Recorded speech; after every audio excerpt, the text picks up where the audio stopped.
Oikein hyvää huomenta. Kello on noin 8 ja tässä jouduin täksi päiväksi autottomaksi, niin mä lähden nyt vuorille sitten fillarilla. Ja keli on tosi upea.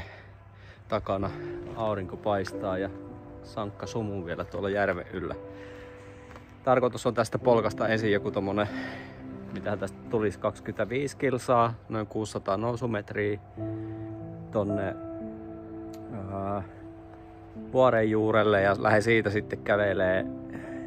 Katsotaan nyt vähän miltä tuntuu sit siinä kohtaa, mutta tarkoitus on sitten semmonen noin 5 tunnin reitti käydä sitten vielä kävelee siellä. Tuolla menee jonnekin tonne noin 2 kilsan korkeuteen kokonaisuutena. Että tästä tulee päivälle mittaa varmaan ihan reippaasti, mutta katsotaan nyt vähän sitten fiiliksen mukaan, miten tossa jaksaa mennä ja millaiseksi keli muuttuu. Ihan nyt on tosiaan sinistä taivasta ja hieno ilma, että plus 3 astetta lämmintä, eli ei nyt mikään varsinaisesti lämmin ole, mutta täältäpä se reissu alkaa, eli fillari kyytiin ja ei muuta kuin taipaleelle. No niin, eka puolituntinen on fillaroituna. Täytyy oikein näyttää vähän maisemia teille, kyllä niin on nättiä tossa. Umakeen näköinen toi usva, kun se nousee tuolta järveltä. Ja tästä tulee varmaan aika hieno päivä vielä. Siistiä.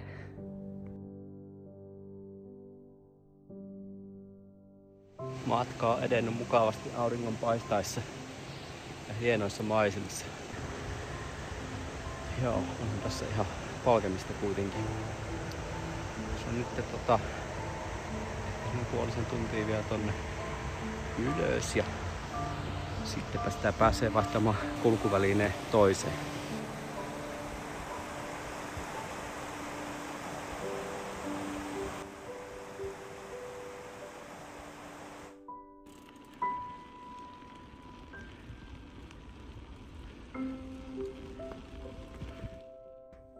Siellähän on tosiaan lunta tuolla vuorella, mihin on aikomus mennä. Mutta eiköhän se tästä kuitenkin niinku, se on eteläpuoli tuo, mistä tonne noustaan ylös. Eli siinä on mahikset, että siellä auringon puolella olisi sitten sulaa ja ehkä tuolla päälläkin. On tässä vähän ihan sitkuttaminen. Kovat nää loppunousut tossa ja sen verran jyrkkää välillä, että pitää pikkusen niinku pyörää pukatakin tossa, mutta hauskaahan tää on. Joo, kohta alkaa olla 2 tuntia fillarointia täynnä ja vika pusku tonne mäelle, mihin voi sitten jättää fillarin. Mä hienoa. Tää on mun mielestä yksi hienoimmista maisemista, mitä täältä on löytänyt. Tuo huippu tossa on semmonen kuin Geiselstein. Mä oon sinne kerran kiivennyt tonne ylös. Reitti lähtee tuolta toiselta puolelta. Tuolta ikään kuin takapuolelta ja sieltä oli sitten ihan tämmöstä kalliokiipeilyä. Niin sanottu sporttireitti. Ja alas tultiin sitten tätä reunaa pitkin tänne näin takaisin tonne juurelle. Pyöräilyosuus on nyt takana päin. Tuli tähän Kensenhyttelle. Täällä on selvästi kausi päättynyt. Kesällä tässä oli terassia. Nyt on kaikki pistetty pakettiin. Joo, on kyllä hienoa. Tuo takana näkyy noi vuoret, mihin on siis aikomus mennä. Nähdään miten käy. Tässä on kuitenkin hyvä pitää pikku breikki ennen kuin lähden tonne sitten jatkaa matkaa. Ei ristin sielua. Täällä on täysin hiljasta nyt. Enkä tietysti yhtään ihmettele. 1300 on korkeus nyt täällä. Ehkä semmoinen 500-600 tuli noussut tuolta Koposalta tänne. Katsoppuko siistiä, kun on Järvisen sukset täällä seinällä. Nyt vasta huomasin.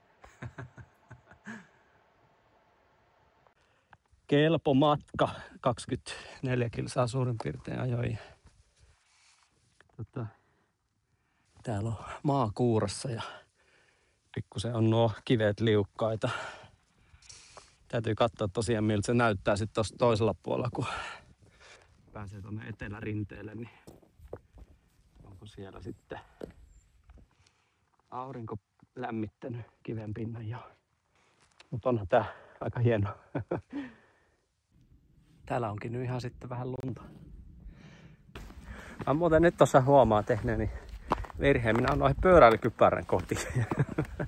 Normaalisti jälleen kypärä päässä. Mutta täytyy nyt oikein ekstra varovasti ajaa täältä sitten pois, kun jos illalla on pakkasta ja taikka tommoista pikkusen voi varjopaikoilla jäätää, niin ettei vaan menisi nuritte. Kato, täällä on ihan tämmöstä kunnon lunta. Siistiä. Ai. Joo. Tää on nautinnollista meininkiä.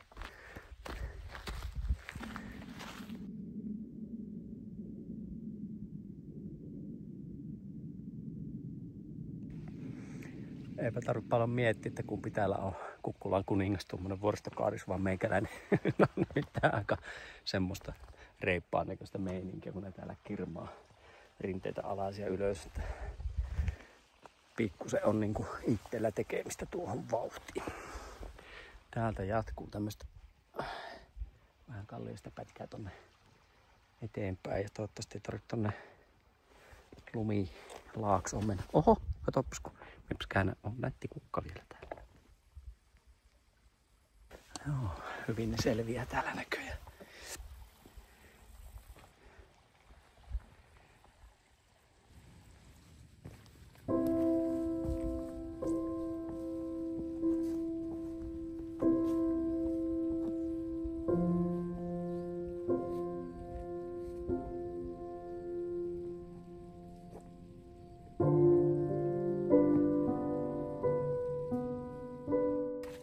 Ja ero päivän paisteesta suoraan tämmöiseen talveen. Ja varjoiset paikat on näköjään aika lumisia ja liukkaita. Mutta ei tässä nyt onneksi, tämä on vähän semmonen jäinen, niin kohtalaisesti täällä pystyy kulkemaan. Se joku muukin on mennyt. Näkyy tossun jäljet täällä. Ihanhan täällä on lunta. Alkaa olla kyllä melko lailla viimeiset ajat, kun tänne enää oikein pystyy tulemaan kesätennareissa.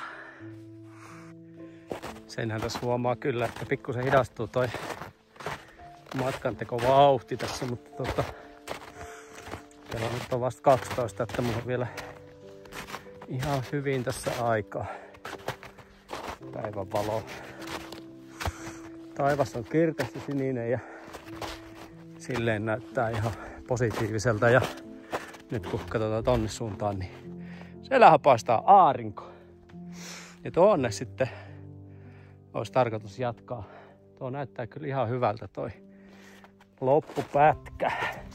Tässä olisi tosiaan mahdollisuus kertaa noin 5 tunnin lenkki tuolla, mutta mä voisin tehdä niin, että mä menen vaan tohon niinku harjanteelle ja nähdään tonne kotikylän puolelle sieltä ja vaikka sitten kääntyisin takaa sitten lähdet harjannetta kulkea sen pidemmälle. Täytyy nyt katsoa sitten vielä mikä on fiilis siellä kun näkee tilanteen. Joo, mutta mä en ole mitenkään silleen niin kuin härkäpäisesti. Ei tarvitse mitenkään ajatella, että olisi pakko tehdä joku suoritus täällä vaan. Tää on tämmöistä mukavaa ajanvietettä ja kuntoilua ja luonnosta nauttimista ja kaikkea sen tyyppistä. Että mä oon toki harjanteen jo kulkenut ja käynyt, niin mulla ei ole mitään semmoista hirmupoltetta ja tavalla saa joku tommonen huippu käytyä. Ja onhan tää nyt kuitenkin marraskuu jo pitkällä. Ja vielä pääsee täällä kulkeen näin hienosti, niin tämähän on pelkkää bonusta.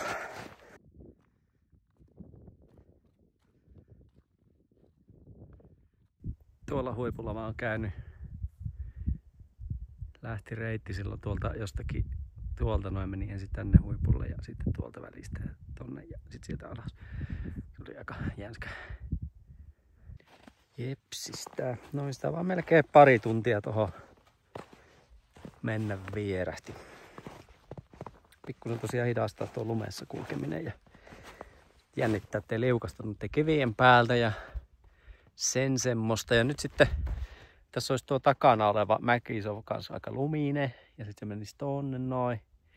Ja mä luulen, kun kello on nyt 12:30, mulla menee tossa vajaa 2 tuntia takaisin taas tuohon fillarille ja sitten siitä taas 2 tuntia himoon, niin mä luulen, että mä jätän nyt ton huipun tosta menemättä. Ihan hieno kyllä ois mennä, mutta kyllä se nyt taitaa jäädä tältä kertaa. Ehkä mä käyn ihan pikkusen matkaa tosta vielä käppäilemään ja katsoo, että miltä se näyttää, mutta kyllä se, vaikkei lunta paljon ole, mutta sitten se kuitenkin tekee vähän niin kuin paikat liukkaiksi täällä, että niin. Parempi ehkä varaa kuin vahinkoa. Tää on kyllä ihan hieno paikka. Tykkään ihan sairaasti tästä vuoresta nimenomaisesti. Tässä on jotain semmoista makeeta, kun on nuo laaksot hienot ja sitten näkee tonne Alppien yli aika pitkälle. Nyt ainakin täällä on täysin rauhallista ja ei ole näkynyt ketään. Mut kesällähän täällä tietysti on sitten kulkijoita jonkun verrankin. Joo, kyllä nyt päätös syntyy. Minä en lähde tuonne nyt, vaikkei se tuon pahemmalle näytä, mutta jätetään tällä kertaa nyt tähän tämä ja lähdetään kotia kohti.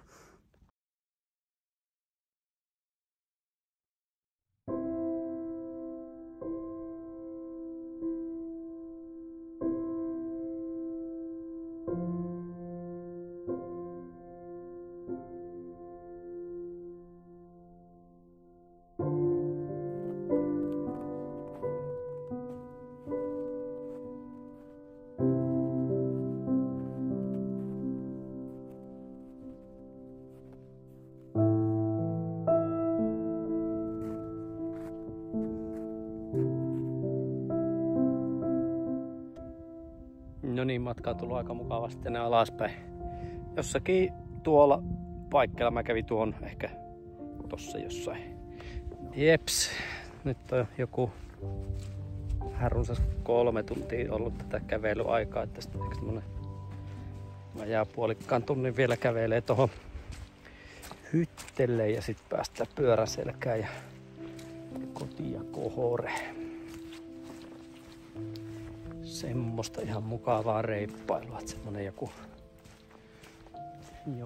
7 tuntia tässä nyt ainakin tulee sitten tämmöistä ihan kohtuullista liikuttaa tälle päivälle.